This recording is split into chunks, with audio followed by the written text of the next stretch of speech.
Kaixo margolari! Horreko bideoan ikasi genuen gurpil kromatikoa egiten. Eta ikasi genuen badaudela 3 kolore lehenak, ezin direla inongo nahasteak egiten atera. Horregaitik deitzen dira kolore lehenak. Baina hauek nahaztatuz, 2. mailako koloreak eta 3. mailako koloreak sortu alditugu. Bideo honetan ikusiko dugu kolorearen beste ezaugarri bat.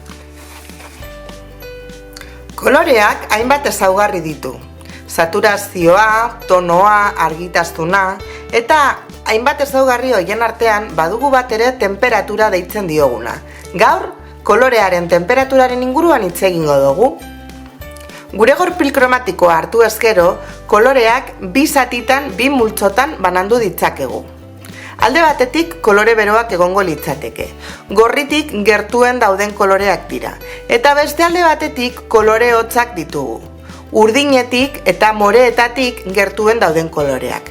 Halanda ere badaude kolore batzuetan, eta depende zein koloreekin kombinatuta dauden, beroak edo hotzak izan daitezke, naiz eta kolore bera izan.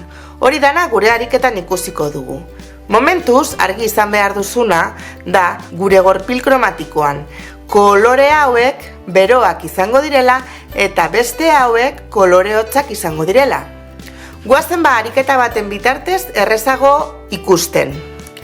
Nahi dituzun koloreak erabili ahal izango dituzu, baina tono bero bat emongo diogu kolore menperatzaile bat sortuz. Kolore menperatzaile hori kolore guztiekin nahastatuko dugu eta horrela guztiak izango dute tono bero bat. Ikusiko duzu askoz errezago ariketan. Goazen ba! Kolore beroen ariketa egiteko marrazki hau aukeratu dut. Goazen prestatzera. Ura, trapua, margoak eta pintzelak. Lehenik eta behin kolore lehenak eta zuri pizka bat jarriko dut nire paletan. Eta erakutsiko dizut nola egin kolore menperatzaile edo dominante bat. Zuria ez da kolore lehena, baina gaur erabiliko dugu. Bere ezaugarria argitasuna da eta beste egun batean azalduko dugu, baina gaur zuri pizkatxo bat aterako dugu ere gure paletan. Lehenik eta behin kolore menperatzaile bat sortuko dugu. Nire marrazkirako kolore menperatzailea laranja bat izango da. Hemen sortuko dut. Laranja hau izango da nire marrazkiaren kolore menperatzailea. Horrek harmonia emango dio nire lanari. Zelan? Bueno, laranja apurtzu bat jarriko diot nire lanean egongo diren kolore guztiei. Guztiek izango dute laranjanen apurtzu bat. Horrela lortuko dut marrazki harmoniko bat. Erakutsi nahi dizut baita ere, kolore bero batean, zian egon daitekela. Adibidez, hemen laranja apurtzu bat sortu dut. Orain, zian apurtzu bat jarriko dioz. Urdina ipintzerakoan gure laranja berde bihurtu da. Nahi baldin badut berdea mantendu eta kolore honekin zerbait margostu, kolore hau, naiz eta berdea izan, berde bero bat izango litzateke. Eta nahi baldin badut laranja bihurtu, hori eta magenta gehiago jarri beharko nioke. Momentu honetan berde hau oso interesgarria iruditzen zait fondo hau margosteko. Beraz, kantitate gehiago sortuko dut eta fondoa margostuko dut. Horretaz gain, saiatuko naiz berde tono ezberdinak sortzen eta horrela tekstura pizka bat emango diot fondoari tono ezberdinak erabiliz. Orain ikusiko duzu nola. Ikusten duzunez, berde tono ezberdinak erabili ditut fondoa margosteko. Horrek aberastasuna ematen dio zure marrazkiari. Berde hau, berde bero bat da. Laranja jarri diogulako nahastea egiterakoan. Jarraituko dut azeriaren beste kolore guztiak sortzen eta margosten.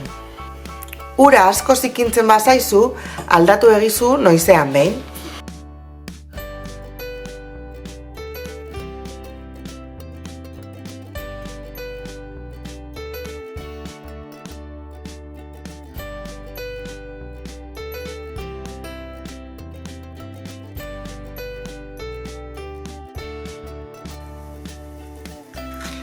Ikusten duzunez, kolore argiagoak ateratzeko laranja bera erabiltzen dut zuriarekin nahastatuta. Gauza asko 2 kapa eramaten dituzte. Lehenengo kapan kolore ilunagoak jarri aldituzu eta gainean argiagoak. Adibidez, zati honetan uste dut pizkatxo bat iluna gelditu zaidala eta gainean kapa argiago bat jarriko diot. Ez duzu zertan dena berriro estali behar. Jarri aldizkiozu nahi baduzu bakarrik detaile batzuk. Kasu honetan, kolore ilun baten bilanen bilen zerua margosteko.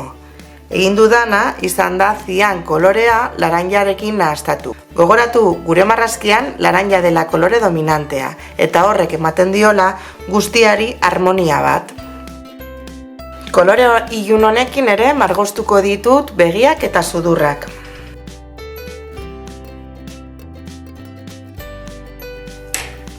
Eta listo, bukatu dugu gure kolore beroen ariketa. Hurrengo bideoan ikusiko gara. Laster arte, agur!